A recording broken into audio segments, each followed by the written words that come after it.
Hi friends, S S creation ಚಾನಲ್ಗೆ ನಿಮಗೆಲ್ಲರಿಗೂ ಸ್ವಾಗತ.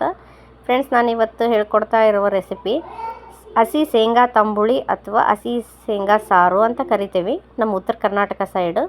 ಇದು ಮುದ್ದೆಯಲ್ಲಿ ರೈಸ್ ಜೊತೆಗೂ ಒಳ್ಳೆ ಕಾಂಬಿನೇಷನ್ ಕೊಡುತ್ತೆ. ಸ್ವಲ್ಪ ಖಾರವಾಗಿ ಮಾಡಿ ಅಂದರೆ ಬಹಳ ಟೇಸ್ಟಾಗಿ ಬರುತ್ತೆ. ಈಗ ಒಂದು ಪ್ಯಾನ್ನಲ್ಲಿ ಶೇಂಗಾವನ್ನು ಹುರಿದುಕೊಳ್ಳಿ. ಮೀಡಿಯಮ್ ಫ್ಲೇಮ್ನಲ್ಲಿ ಇಟ್ಟು ಹುರಿಬೇಕು ಫ್ರೆಂಡ್ಸ್. ಈ ಥರ ಕೈ ಆಡಿಸ್ಕೊಂತ ಹುರಿದ್ರೆ ಸ್ವಲ್ಪ ಚೆನ್ನಾಗಿ ಶೇಂಗಾ ಫ್ರೈ ಆಗ್ತಾವೆ.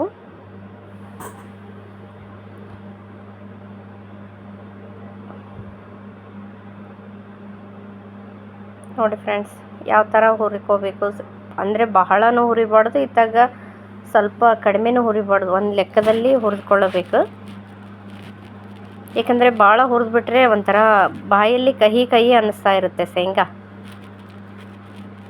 ನೋಡಿ ಫ್ರೆಂಡ್ಸ್, ನಾನು ತೋರಿಸ್ತೇನೆ ಇವಾಗ ಯಾವ ಥರ ಎಷ್ಟು ಕ್ವಾಂಟಿಟಿಯಲ್ಲಿ ಹುರಿಬೇಕು ಅನ್ನೋದನ್ನು. ಇಷ್ಟು ಇದ್ದರೆ ನಡೆಯುತ್ತೆ. ನೆಕ್ಸ್ಟ್ ಇದನ್ನು ಸಿಪ್ಪೆ ಬಿಡಿಸ್ಕೋಬೇಕು ಫ್ರೆಂಡ್ಸ್. ಶೇಂಗಾದ ಮೇಲಿನೆಲ್ಲ ಸಿಪ್ಪೆ ಬಿಡಿಸ್ಕೊಂಡು ಒಂದು ಜಾರಿಗೆ ಶೇಂಗಾ, ನಂತರ ಬೆಲ್ಲ,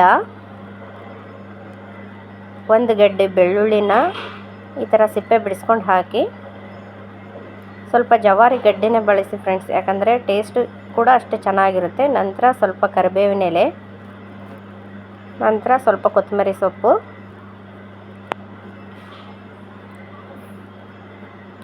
ರುಚಿಗೆ ತಕ್ಕಷ್ಟು ಉಪ್ಪು.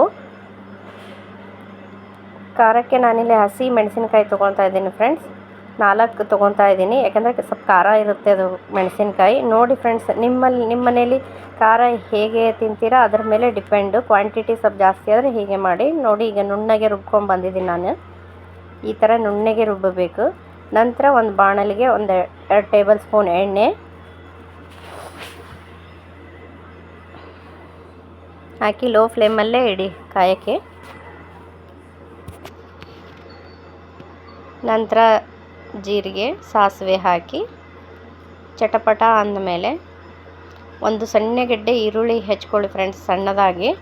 ನಾ ಹೆಚ್ಚೋದನ್ನು ತೋರಿಸಿಲ್ಲ ಫ್ರೆಂಡ್ಸ್. ಈಗ ನಂತರ ಹಾಕಿಬಿಡ್ತಾನೆ ಬಾಣಲೆಗೆ.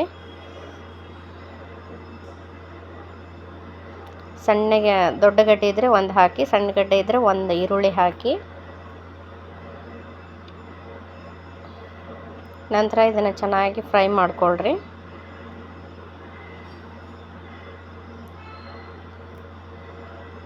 ಚಿಕ್ಕದಾಗಿ ಅಂದರೆ ಕ್ರಿಸ್ಪಿಯಾಗಿ ಬಾಯಲ್ಲಿ ಒಂದೊಂದೇ ಬರ್ತಾ ಇದ್ದರೆ ಚೆನ್ನಾಗಿ ಬರುತ್ತೆ. ನಂತರ ಸ್ವಲ್ಪ ಕರಿಬೇವಿನ ಸೊಪ್ಪು